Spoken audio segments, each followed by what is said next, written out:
Okay, well, welcome everyone. I'm Lilia from Kiwi Landing Pad, which is recently rebranded to Territory 3. I'm here with Gemma Browne from Socialites, head of small to medium businesses at Socialites, currently based in Melbourne. And she's going to go through a bit of a presentation on just essentially, social media for startups, tips and tricks, how things are changing in the times of COVID. And then we'll do a bit of Q&A at the end. So if you've got any questions, do chuck them in the Q&A section. And also, if you're from a startup, if you can type in the chat just what your startup is, and then that could help us with some context when we're talking about social media bits and bobs, how that might apply for yours. So please do chuck that in the chat. But yeah, welcome to Gemma, and I'll hand over to her to start a bit of a presentation. Thank you. Thanks, Lilia. I'm really excited to be presenting today. And you know what? A social media presentation wouldn't be a social media presentation if you didn't start with a hashtag and a couple of handles on the first page. So as Lilia said, I'm going to be taking you through social media, particularly for startups, particularly for small, medium businesses. That's kind of my bread and butter. And that's what I've been doing for the last year working at Socialites, is working with businesses from a small, medium perspective. I like to think of them as growing businesses. And the way that we approach social media for these sorts of businesses is slightly different to the way that we work with some of our big corporates. So this presentation is literally just going to be filled with those sorts of tips and tricks that we've learned along the way. So as Lilia said, I'm Gemma. I am the head of the small medium business team at Socialites. I have been working with Socialites remotely from Melbourne. The rest of the team are actually in Auckland for the last almost coming up to 4 months, but I've been working alongside them in a contracting capacity for nearly a year now. So really exciting. Love working with the small and medium businesses, particularly tourism businesses. We've been working with a lot of those over the last year to support them during the COVID and pandemic and things like that. So as I said, I'm small, medium businesses, so that's me in the middle, but we also have Socialites agency, which works with all of our big corporate businesses, New World, Westpac, businesses like that, and works across all of their social media. We have our Socialites Academy as well, which is our online training hub, a really great resource for any businesses that are wanting to just get quick education. It's always kept up to date with the latest tips and trends. And then the Social Club, which is our influencer marketing department. This is just a bit of a humble brag. We're pretty proud of what we do, and we really believe in the power of social media to help support our businesses and our clients to build communities, but also to drive those commercial outcomes. We offer everything from strategic support right through to community management. So we have a team of community managers working across our clients 7 days a week. So if responding to comments and questions on social isn't your thing, we have support for that.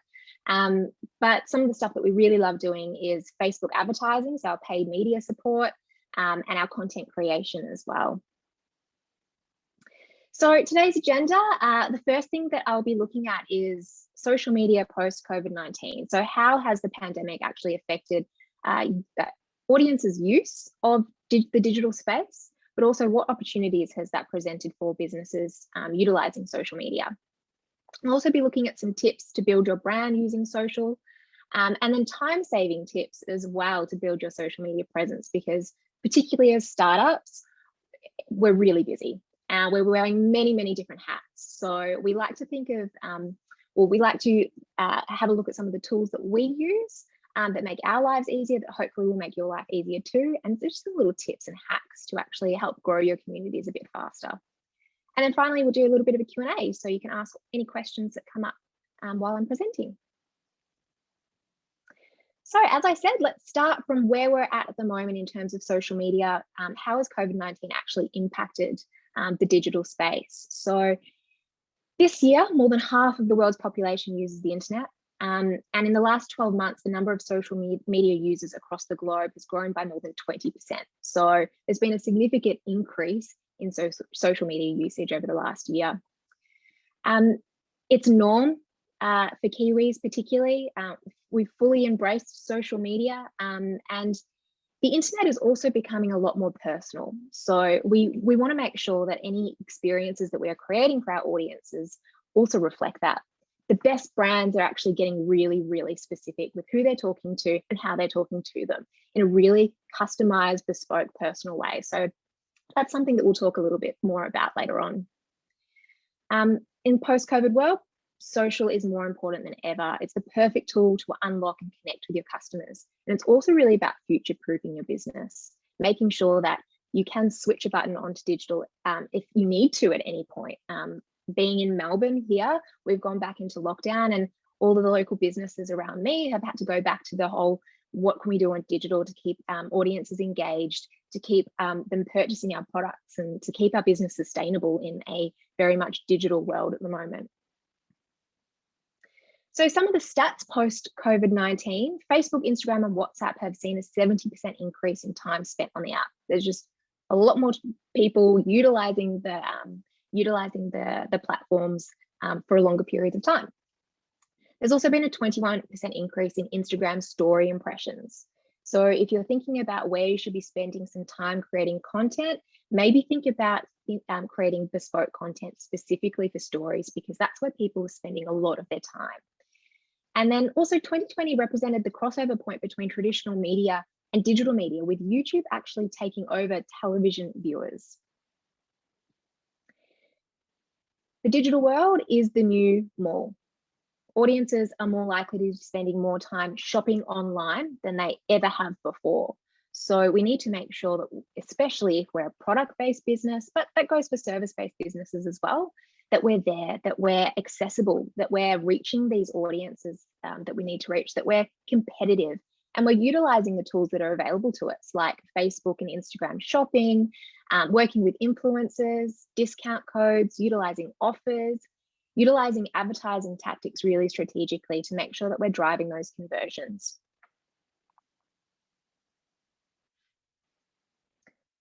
Oh, there we go. So just a couple more little stats. Facebook still continues to be the leading or the most popular platform. A lot of people saying Facebook's dying and all of that sort of thing, but still currently it is super popular for marketers. 90% of social advertisers actually choose Facebook as the most useful social media platform. So again, the tools and the tactics that you can actually utilize, the reporting ability for Facebook, it's providing to be really, really helpful for marketers and for businesses. 1 billion of us are active on Instagram. It is the most engaged with platform. So while Facebook is really, really successful and popular from an advertising and marketing perspective, engagement is actually the highest on Instagram. Influencer partnerships are being established as a way to leverage other audiences and to build brand trust. And it's still really popular. Again, it's another one of those debatable topics where everyone goes, are influencers still relevant? What should I actually be doing? They are. They still have a lot of power, and they do actually generate some great results if you do it in a smart way. So we'll talk a little bit about that later. And then 61% of us are actually consuming video content online every single day. So again, if you are thinking about where your time should be spent on creating content, think about how you could be utilizing video as part of your business.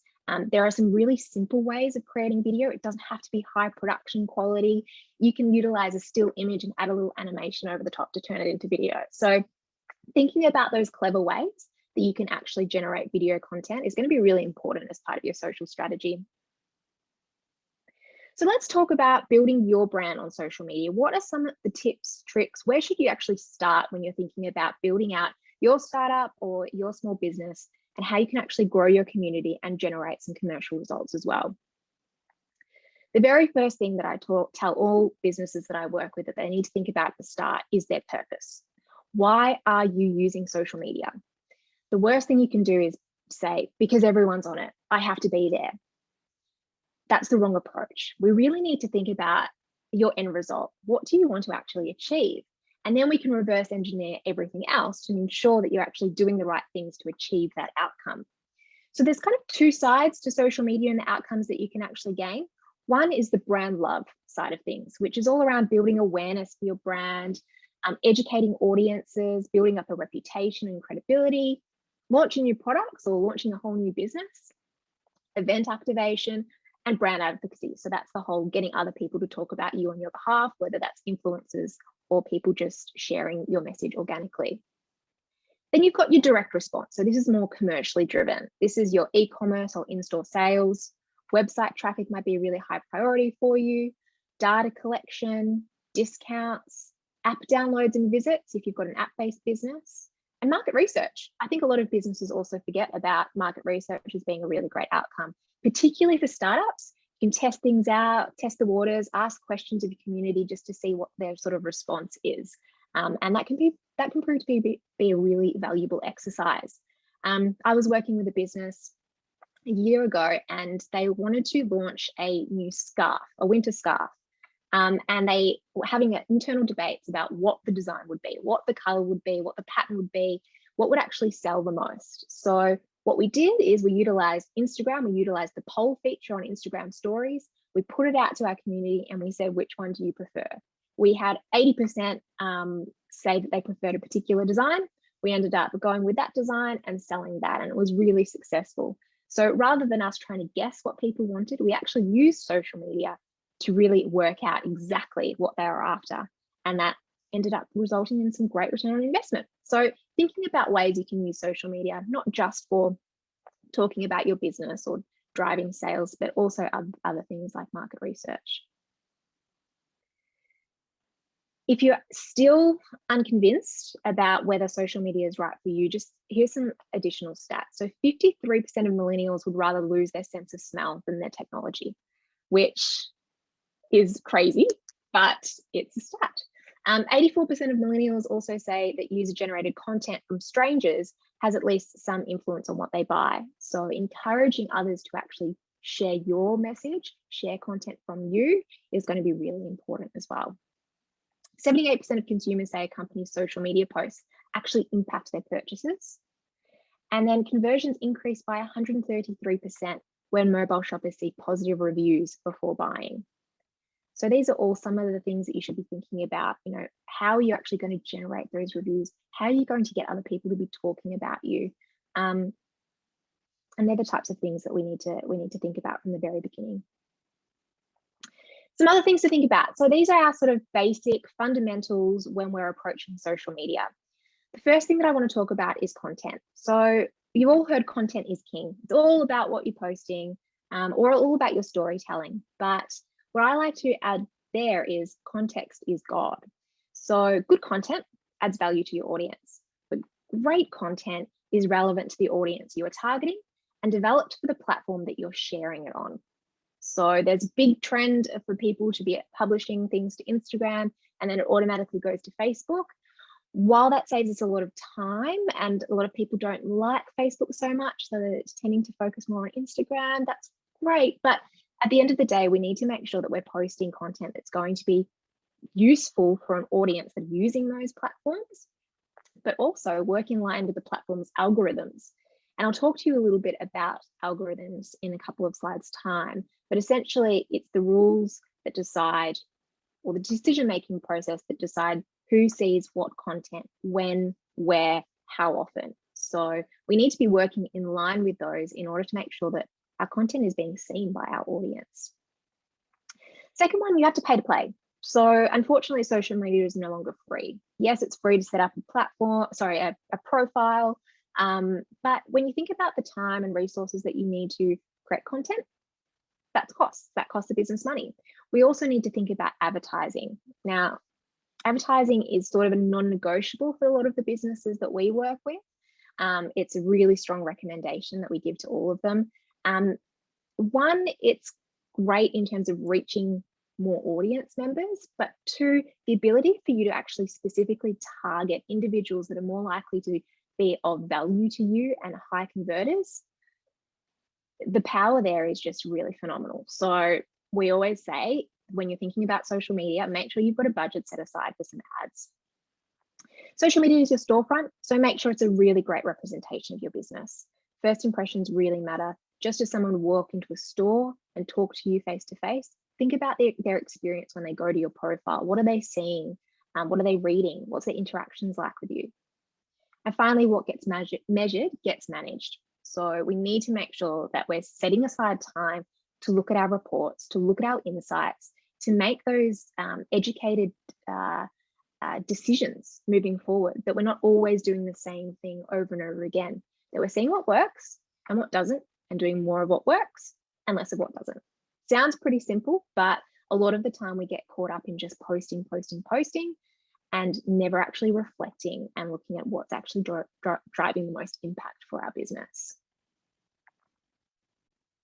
So I mentioned earlier the word algorithm. If you haven't heard of the word algorithm, essentially it's every single platform has a set of rules that really govern who sees what post, when, how often, where it shows up in their newsfeed, etc. And every single platform is slightly different. So the way that Facebook values content is different to the way YouTube would value content. So we just really need to be thinking about that when we are posting, and we've got some tips later on about how to overcome some of the hurdles of the algorithm. So previously, social media was about, and when I say previously, I mean 10 years ago, social media was about users jumping on the platform, seeking out brands. It's a bit of a, I follow Nike and it represents my, sporty identity, and people would actually interact with brands as a way to represent who they were to the world. Now it's more about businesses and brands being really, really strategic in order to be able to reach and find their customers. So that again kind of means that we do have to pay to play. If I gave you one tip and one piece of advice today, it would be get to know your audience inside out. Don't try and please everyone. We really need to think about who exactly is your ideal customer or ideal client, whatever sort of business you are. What are they interested in? What do they want to actually hear from you? What do they want to see from you? How are they going to engage with you? Where are they online? Are they on Facebook? Are they on Instagram? Really understand who they are and create content that's meaningful and purposeful for them and actually interacting with them. Businesses that try to please everyone aren't going to win on social media. There's just too much noise, too much competition. We really need to be specific in who we're targeting and then determine all of our strategy based on that. When we're thinking about content, always go back to your audience. What do they care about? What do they cry about? What do they laugh about? Creating content that pulls on the heartstrings, that's emotive, that is actually important and valuable to those people is going to be where you find the most success. Second tip is mixing it up. Make sure that you're not posting the same thing over and over again. So think about how you can create unique formats of content, whether it's carousels, so swiping across, utilizing user-generated content, looking at the features that you have on Instagram stories like Q&As and polls. If you're a product-based business, the flat lay is still not old. You can still create really beautiful imagery. Utilizing graphic design and templates. I absolutely love Canva. If you haven't started using Canva, give it a go. It's a great way to create some graphic design for your business. It might be putting a lot of designers out of business, I'm sorry, but it's a really, really great tool. And then time lapse. So thinking about how you can utilize video in a unique way as well. And they're just some examples. Finding your voice. So alongside knowing and understanding your audience, it's also really important to know and understand your business, your brand, your personality, and being really unique and strong in who you are as well.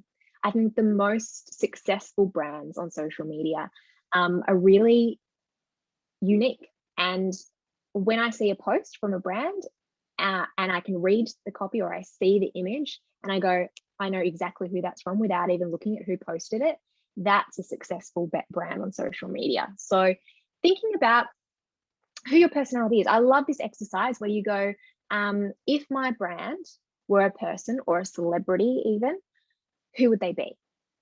Who is that celebrity that represents my brand? What are their characteristics? How do they interact with their friends, their family, their peers and colleagues? And actually humanizing your brand and giving them those personal traits can be really, really helpful in social media, particularly when writing copy for your posts. It'll always give you a place to come back to. It also sometimes helps with separating yourself from your business, particularly as startups. We're so intrinsically tied to our business and we're really attached to them. And sometimes that's difficult on social media because you're putting yourself out there and it becomes quite a vulnerable process, specifically when you're getting negative reviews or feedback and things like that. But as soon as you can give your brand a separate identity and separate personality traits, and it's not so much you, but it's got its own sense of person, then that's where you're going to actually feel a lot more comfortable and confident when you do post and you do interact from a community management perspective as well. We also need to come back to thinking what drives action. So yes, it's all good and well to build out communities and have big followings and great engagement, but how are we going to make sure that we're driving some sort of commercial outcome? So how are we getting people to our website? How are we getting sales? How are we getting signups? How are we driving new clients? We always need to think about what drives people rationally and what drives people emotionally, and having a really good mix of the two within our content. So thinking about, lifestyle aspirations, how can you build in some aspirational content into your social media? From a rational perspective, convenience, how can you show how convenient your product or service is to your audience? So thinking about those things is really important. Just had my screen freeze for a second, but I'm hopeful it will be back.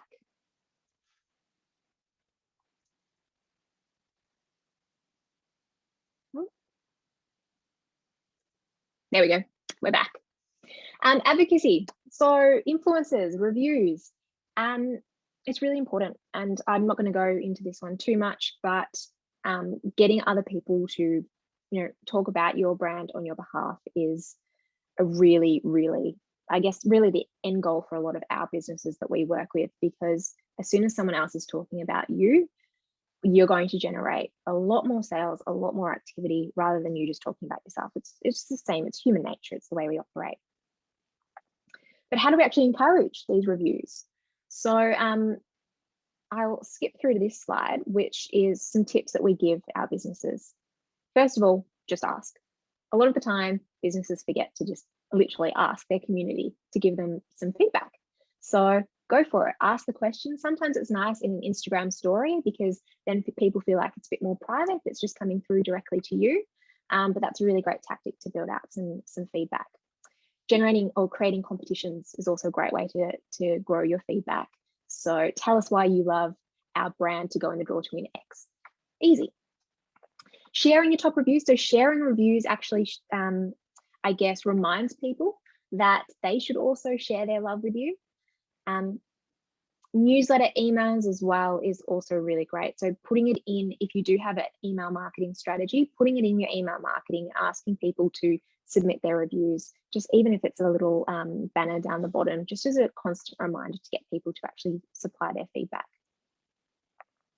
And then leveraging reviews. So really important, once you do get that feedback, wherever it might be, it could be a Google review, it could be a TripAdvisor review if you're a tourism-based business.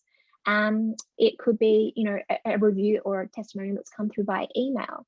If you then ask if you can utilize that feedback, do so, and put it up in, these are some examples of just putting up in, a graphic with an image in the background or plain color in the background, but actually sharing it and turning them into beautiful pieces of content, because at the end of the day, this is some of your most valuable content. It's what people are saying about you. It's word of mouth. So make sure that you're actually sharing it. And smart targeting. So we talked about knowing your audience, but it's also really important that we're using the tools that are available to us on social media to actually target them specifically. So organically on Facebook, you can target specific locations. You can target specific age groups as well. And a lot of people don't know that that feature is available to them. But if you are posting on Facebook and say it is for a promotion that's only in Auckland and your followers across all of New Zealand, rather than wasting your reach on getting to those people that are outside of Auckland, just post it to your Auckland audience. And that makes sure that you're reaching people that are more likely to actually convert and therefore, interact and see your business. So that's the organic side of things, but also in terms of the paid side of things. Now, I absolutely love Facebook advertising, targeting, and what we can do with it. There has been some effects recently from the Apple iOS privacy policy which has impacted some of the targeting abilities and some of the reporting abilities, but there's still a lot of great valuable ways to target on Facebook ads. You can target people where they live, how old they are, what their interests are, what their relationship status is. So great for bridal businesses, recently engaged, awesome. You can target education levels. So if you know that you want to target students, for example, university students, you can target people who are currently studying. So things like that are really, really helpful. Job title, if you know that a lot of your clients are accountants, then make sure you're putting that in your targeting. You can also target people who have attended upcoming event or are interested in attending upcoming events. If you've got an event coming up and you know that people are more likely to actually attend if they do so regularly. And you can also utilize information that you already have. So you can target people from your database. You can target people who have visited your website, and they're really your kind of warm, low-hanging fruit that you want to actually get converting. So utilize those tactics as well. So we'll now talk about some time-saving tips, because we're very busy people and the world of social media can be really time-consuming. So what are some small things that you can be doing to, I guess, fast-track your social media strategy, but then also just some hacks for making your life easier as well. First one, have a content plan. And I know this sounds really basic, but if you can plan a month's worth of content in advance, you might spend a few hours on it one day in that month, but it will free up your time so much, because that thought in the back of our mind that constantly pops up, oh, I haven't posted this week, what am I going to post today? Oh, that actually takes up so much of our thought process and so much of our time. Creativity, strategy is lost. So having a content plan is really important. If you can't do a month in advance, try for a week at a time. And chunking out your schedules is going to help you make sure there's a mix of content, make sure that you're talking to different audiences, and gives you just, I guess, some forward planning. If you know that you've got Mother's Day coming up, have you planned something for Mother's Day? And not get to Mother's Day and go, oh, we need to post about something, and then you just get out something that's quite generic and basic. So always thinking in advance is a really top tip from us. Content pillars. So we like to think of content in categories. So when you're building out your strategy, think about the objectives that you're trying to achieve, and then create categories that are going to help achieve those objectives. So if you're trying to get awareness, make sure you have a category of content that's all about your brand, your products, and educating people around that. If you really want engagement, make sure that you have a content pillar around building out engagement. So that would be where you put your quizzes, your polls, your questions, all that sort of fun stuff. So having those sets of topics is really, really great way to start your content strategy. Once you've got those categories, then you can start brainstorming all the specific ideas and post ideas underneath each of those. And that's going to help you really stick to your strategy, give you variety, simplify your content planning, but also give you the ability to test and measure what actually performs the best for your business. Because if we're always posting the same thing over and over again, we're never going to work out whether something could be working better. So testing different ideas out under different categories is really, really important.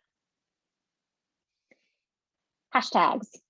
Everyone loves to talk about hashtags, and everyone has their own different opinions on hashtags and how they should be displayed, whether you should put them in your comments, whether you put them in your copy, how many do you use?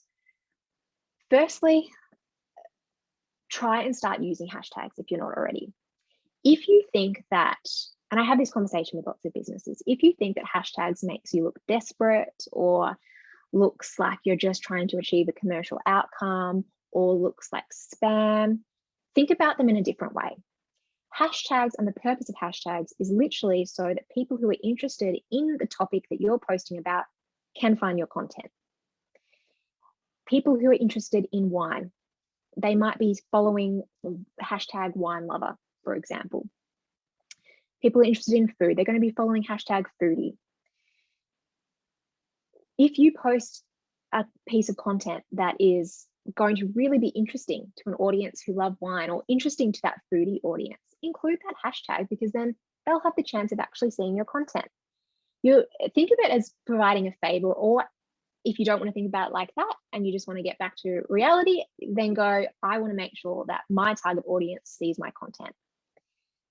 It's the smartest way of actually building outreach. And they say that using at least one hashtag will actually average 12.6% more engagement on your post, essentially because more people are going to be seeing it. So start bringing in some hashtags into your strategy if you're not already. Embracing emojis, another fun one. So I was shocked to kind of see some of the stats on this as well, but they say that if you use an emoji on Facebook, you'll receive 57% more likes and 33% more comments and shares just from using an emoji. Now, think about your brand and think about your strategy and make sure that it works in line with you, but don't be afraid to use them either. If you can create some really sort of branded emojis that you always use on a regular basis that feel really right for you, and are in line with you and your business, and also something that your audience would respond to, then use them because they do have that sort of impact. I'm just assuming here, but I think it's got something to do with drawing your eye attention. So as I'm scrolling down the feed, if I see an emoji, I'm probably more likely to also read a little bit of that text that's in the post, and that might actually start engaging me into that piece of content. So that's my assumption as to why we're seeing these sort of stats. But yeah, definitely if you aren't using emojis and you feel like you could be, start adding them here and there and see how that impacts your results. User-generated content, I've mentioned this a couple of times. Essentially, user-generated content is posts from other people about your business. So whether it's someone has gone to your venue and they've tagged you in the post that they've taken at your venue, or they've taken a picture of them with your product, that's user-generated content. So the stats also have a lot of impact here. They say that 88% of online users take reviews into consideration, and that user-generated content has been found to have a 28% higher engagement rate than regular posts from your brand. So where we can incentivize user-generated content, so encourage people to actually share videos and photos on our behalf, that's a great way of building that up. But also don't be afraid to use the content that people are posting about you. So go into your tag section on Instagram if you have Instagram, look at what people have posted, and there's ways of actually taking screenshots and resharing that, sharing it in your stories, however you want to do it, and make sure you're actually utilizing that. Also think about other places that people are talking about you. It doesn't have to be on social media, it could be anywhere. So we've listed things like your website, Google reviews, etc. I won't go into this. It's pretty obvious why user-generated content is great. It's cost effective, it's brand advocacy and social proof, and from the stats, it attracts more engagement, followers, and customers. Utilizing platform tools. There are so many out there for us to use. Instagram has really taken off with all of the things that you can use on the platform itself. And a lot of them are really, really great for business purposes. IGTV, if there is any way that you can create video series content, I strongly recommend it. Facebook love video series. So if you've got an idea that you can create multiple interviews with people, or from this example, cooking show, and it's got a theme that you can create multiple videos around, Facebook love it, and IGTV loves it as well. So you're kind of ticking those two off. You can then repurpose it for YouTube as well. Absolutely. So thinking about any sort of series-based content you can create is great. Reels, the latest thing from Instagram to compete with TikTok.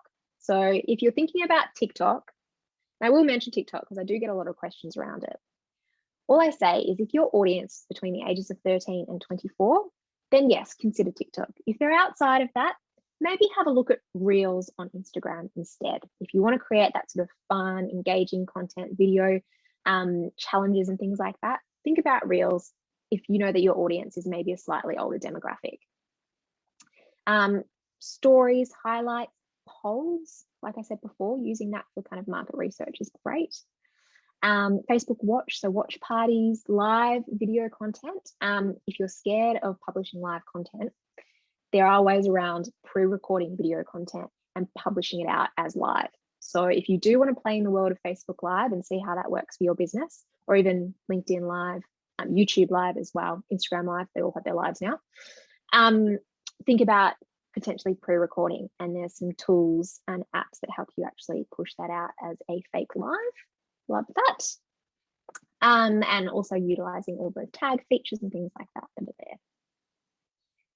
Making sure you're engaging with your community. Again, I won't go into this one in detail, but essentially the more that you talk to your customers and your community online, the more likely you are to get higher engagement rates, therefore rewarded by the platforms. More people are going to see your content, and it just keeps on snowballing from there. Facebook and Instagram ads. I've spoken briefly about how I think this is really, really important to include in your social strategy. You're going to reach more people than you would ever with organic posting. You're going to connect to audiences who don't already follow you. It's highly targeted. You can create ads for a specific objective. So if you want database acquisition and you want email addresses, set up a lead generation campaign and you'll get that result. So always making sure that you're really specific in your objective. You can retarget people who've already engaged with you. So if someone's visited your website, if someone has watched a video on Facebook, retarget them because they're probably more likely to convert than someone who's never interacted with you before. You can get really valuable insights on your audience, and you'll generate real return on investment. So bookings, sales, that commercial outcome that I was talking about. Just some stats there for you on social media advertising.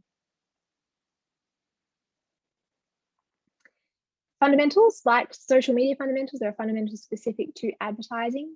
Knowing your audience and utilizing the targeting features available to you, understanding your objective and being really clear on that if per campaign you set up, and then your creative. So making sure that whatever ad you're developing speaks directly to that audience and with that objective in mind as well. This question often comes up, the difference between boosting a post and advertising on Facebook. Whenever I'm talking about Facebook advertising, I'm usually talking about Ads Manager, which is the platform or the tool that is there for you to actually create advertising campaigns that are separate to your sort of organic posting. Boosting is really great if you want to get extra reach on a post that you've published on your feed. So we know that only 5% of your audience will usually see a post that you've published organically. So if you want to reach more people because you've spent a lot of time and effort on that particular post, then that's where you that's when you utilize the boosting feature. Ads Manager is more when you want a commercial outcome of some sort, and you'd spend more time, effort, and probably more budget on actually generating and creating those ads. And use insights. This is your best friend. Like I said earlier, too often we forget to look back and reflect on what we're doing and what we've achieved and what's working and what's not. So use the insights that are available to us. On all of the platforms, they have their own reporting tools. You might want to use a third-party reporting tool as well that pulls through all of your platforms. If that's easier, I find it's easier, it's a time saver, and I can also see the key metrics that I actually want to be measuring. So think about if it's too hard and you're working across multiple platforms like Facebook, Instagram, LinkedIn, YouTube, have a look at what third-party tools are out there that you can actually pull and aggregate all of your insights into one, but actually using them as well. So things that we like to look at in reporting are when your fans are online, because that gives you the opportunity to go, I know that my audience is online from 8 p.m. to 10 p.m. on Tuesday evenings the most. So I'm going to make sure my prime content is posted then, because that's going to give me the best chance of reaching that audience. You can also work out what post types are working. You can also look at the top posts from pages that are similar to you. So you might follow your competitor pages. You might follow pages within your industry, anything like that. And you can actually have a look at the content that's working for them and maybe reflect that in your content strategy as well. And then audience insights. It's really important to monitor this and make sure that the people that are following you on social media are actually a really good representation of who your customer, client, etc. are. Because if they're not, you might need to change your whole strategy to make sure you're attracting the right people that are going to be of value to you in your business. And these are just some tools that we use. We use both Later and Planoly for scheduling and planning our content. Canva, I've mentioned, great graphic design tool. And VSCO or Visco, however you want to say, is really great for image editing. So if you are, taking photos on your phone and they just don't look quite good enough to be posting, try putting them through this app and you'll see a real difference in kind of quality and visual appearance. Brilliant. So that is my very quick, speedy introduction into social media and how you can grow it for your brand, and some tips and tricks. I would love to take any questions if anyone has any. Awesome. Yeah, definitely. You guys do questions, and there's a Q&A section, or you can just chuck it in the chat and we can see it through there. But yeah, amazing. I loved there were a couple of things there that I noticed that stood out to me. Using reviews as content, I think, is really smart. Yeah. Just it's like free, positive advertising in a sense. Exactly. Like you can just use that. I often see that, and I'm drawn into when I see the reviews on my feed, and I'm thinking like, yeah, someone else has said that good thing about it, so I'm interested. And restricting posts to certain locations, I hadn't thought about that too much before. Like that actually is a really cool tool that doesn't really, get noticed that much, where you're on Facebook and you can select, restrict audience, only like Wellington for me, for example, if I don't want anyone overseas to see the post. Because as you say, posts only reach like 1 to 2% of your audience, and if it's reaching the wrong people, it won't go out anymore. Which and then that's a huge one. money for advertising on the platforms as well. Questions. I mean, I'd be curious, like what your experience is with TikTok. Like, have you used that with any of your clients? I have.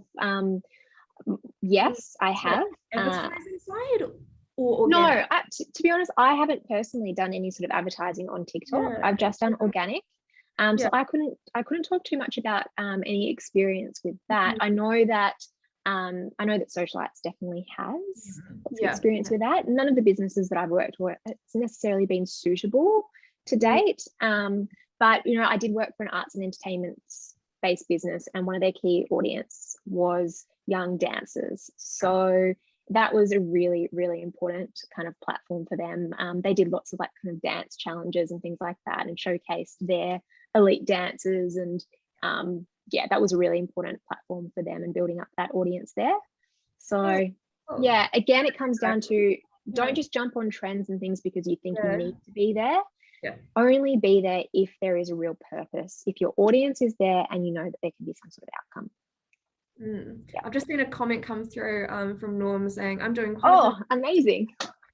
If you want some just for Gemma or you mean in the webinar here? It'd be great to get some insights. Are you seeing any success from it, Norm, or any outcomes?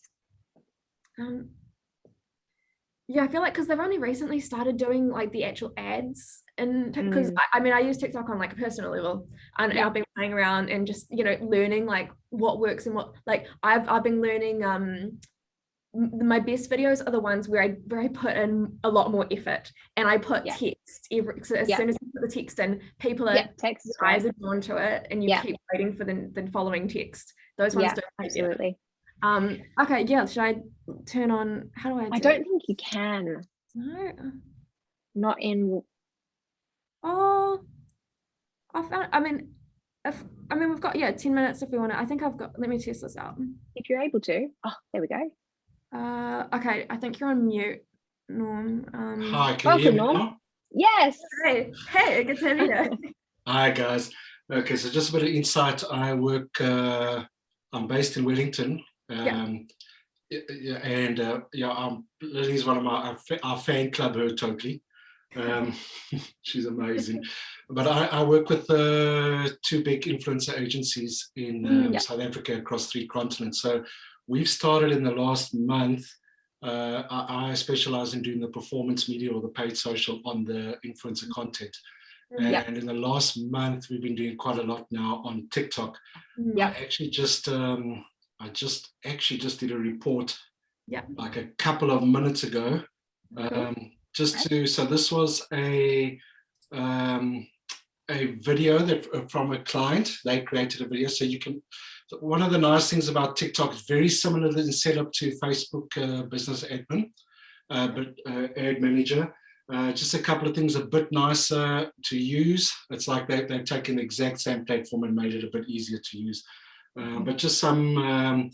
So this is on 50,000 Rand. So say about $5,000 on a video. We got a 5 million impressions on a CPM of it's probably about 90 cents.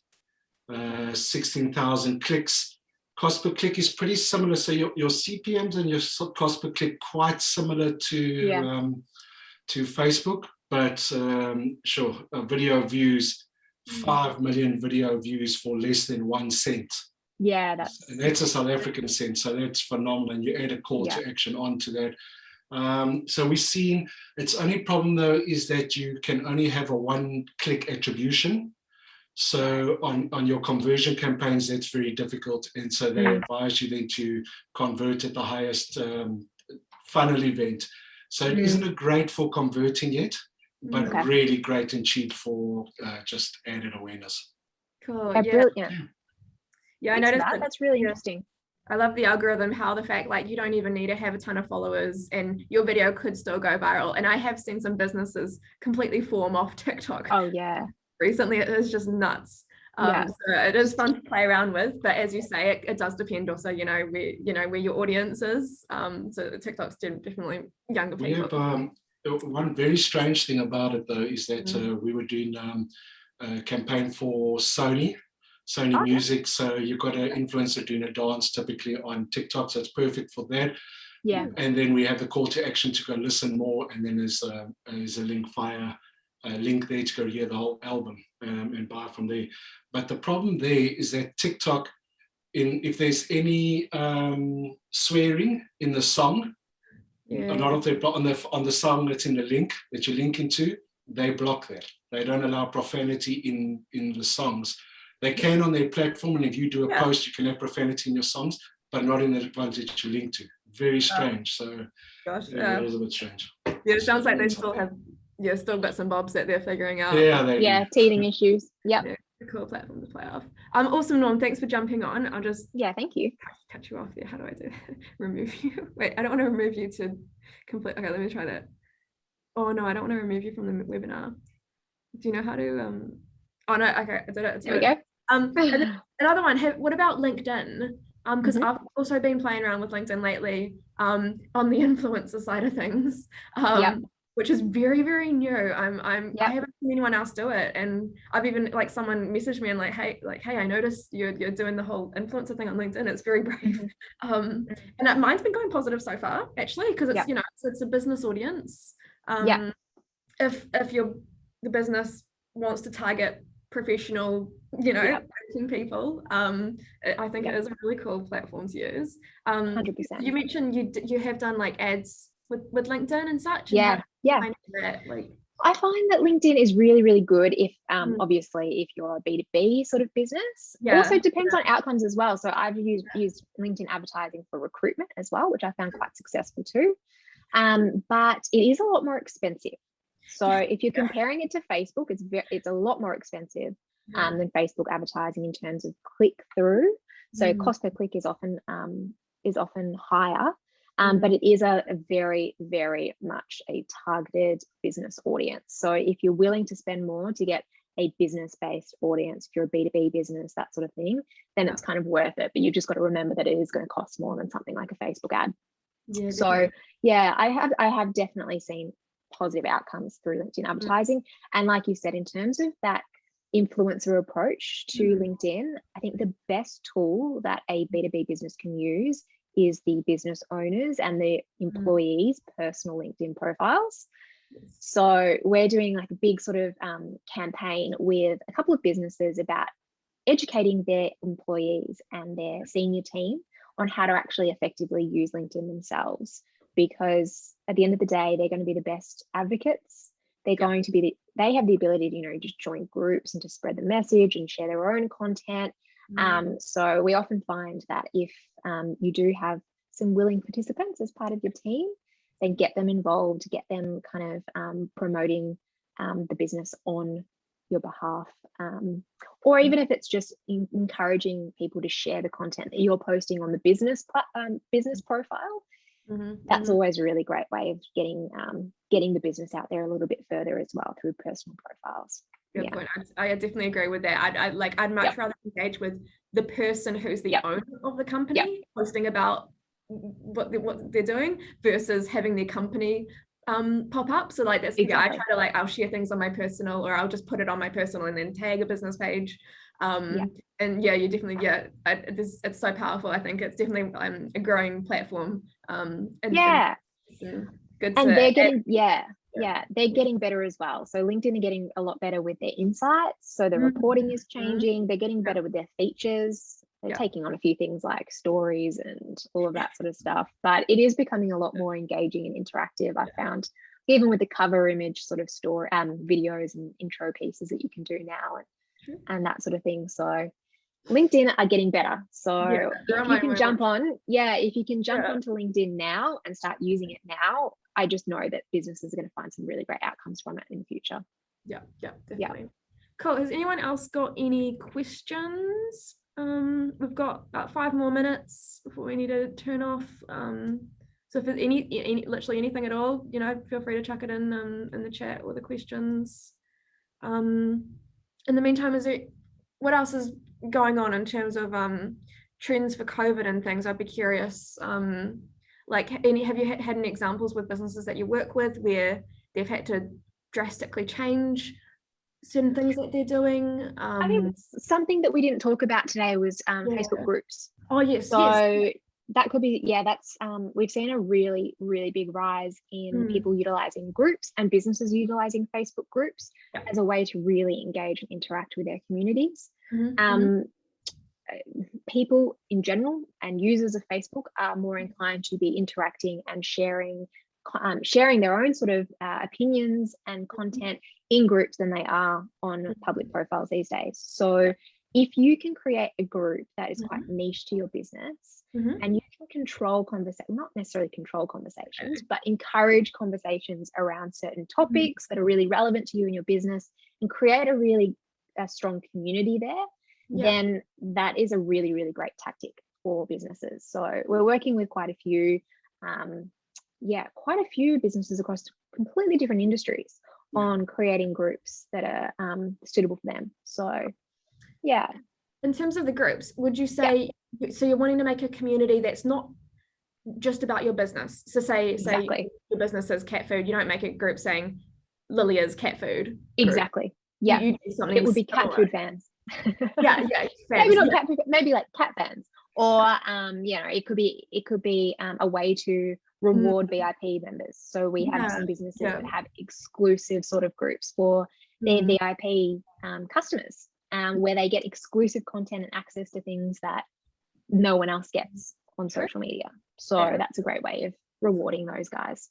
Cool. I've just noticed a couple of questions come through. So someone's asking about captions. How do you caption videos? So I have used in the past, so there's 2 options. One, you can actually put the subtitles in through the platform, and that's recommended. So if you're uploading a video to Facebook, put in the captions with the Facebook tool. So once you upload it, it will allow you to add subtitles, do it that way, because that's going to actually be working with Facebook's algorithm. It will tick a box for them. You've got subtitles in there and it will go out to more people. With if you're needing to caption videos for Instagram, for example, or you want to have more control about the visual appearance of captions, I've used a program in the past called Capwing. So it's Kapwing. It's a free platform, and I found that to be really great with subtitling and captioning videos. So check that out. It also does a whole range of other things like chopping up videos, turning a simple video into a boomerang, sizing different videos in different ways, slow-mos, time lapses, all of that sort of fun stuff. So it's actually a really great sort of video editing platform. Anyway, it doesn't look pretty, not great, but it's quite user friendly, and I think that's what we need at the end of the day. So I use that for captioning. Yeah. Awesome, cool. And we've got another anonymous question. My business is very new. Do I simply work on my content strategy and followers will build, or do I follow certain people / organizations while also working on my content? Definitely. So the more, essentially, when you first start on social media, the whole aim is just to be as visible as possible. And to be visible, it's about interacting and engaging with others, because otherwise people aren't going to be able to find you. You're just not going to come up in people's feeds in their visible realm. So follow other people and organizations, comment on their posts, engage with their content. You'll see that the best brands consistently do that. So they're not, they don't stop that as soon as they build up following. They continue to talk and have conversations on social media with other businesses and people. So you kind of have to do both. Work on your own content, but also be engaging, interacting elsewhere, so that you can actually draw people in to see your content. True. Yeah, I'd agree. Just be as active as possible, really. I mean, something I love to do, say like with LinkedIn, is I'll add people, even if I don't have much to do with them at the moment. In the future, I might. And it's like, if they see your post in the meantime, they learn who you are. And then if you ever have an ask, it's easier to go ahead and do that. So in a similar sense, you can do that with other, brands and people as well, to just be present. Exactly. Another great thing to do is think about any other businesses that you might have relationships with, or even some that you don't currently have a relationship with but would love to, and work on joint ventures together, because the more that you can work with other businesses to spread the love, spread the message, get more community and build a community together, the better that will be for you as well. So I always say, go out to other businesses, see if they're willing to do something together. Nano Influences, if you don't necessarily have the budget for influencers just yet, think about individuals who aren't influencers as part of their like full-time job, but are really influential in their space or their group of friends or whatever it might be. And think about how you can reach out to those sorts of people to share your message as well. And I just thought of on that point, also for user generated content, say they aren't necessarily influencers, but they might be like photographers, and they just get some experience doing a product photo shoot. You could get some really cool product photos, just giving them some products. I think it's an increasing sort of thing lately as businesses, having photography done by people in exchange for product. I mean, you can only do it to an extent. It depends, how much value you're getting from them. Then you probably want to start paying them a bit, but it's good for businesses starting out, at least. Cool trick. Cool. Okay, no more questions through, and we're right on 11 a.m, so perfect timing. Amazing. Cool. Wow, thank you so much, Gemma, for joining us. Thank you. We will be tracking this on LinkedIn in the next day or two, so people can still rewatch and put it out on LinkedIn and everything. But yeah, amazing. If anyone does want to contact you, what would be the best way to contact you if they've got questions or anything? Email me. So I'll put my email just in here. So it's just Gemma, so GEMMA @socialites.co.nz. Awesome. Cool. Awesome. Wow. Thank you everyone for tuning in. Do keep an eye out for the next webinar. And thank you to Gemma for being a part of this and sharing all her knowledge on social media. Brilliant. Thanks for having me. All right. So good. Cool. See ya.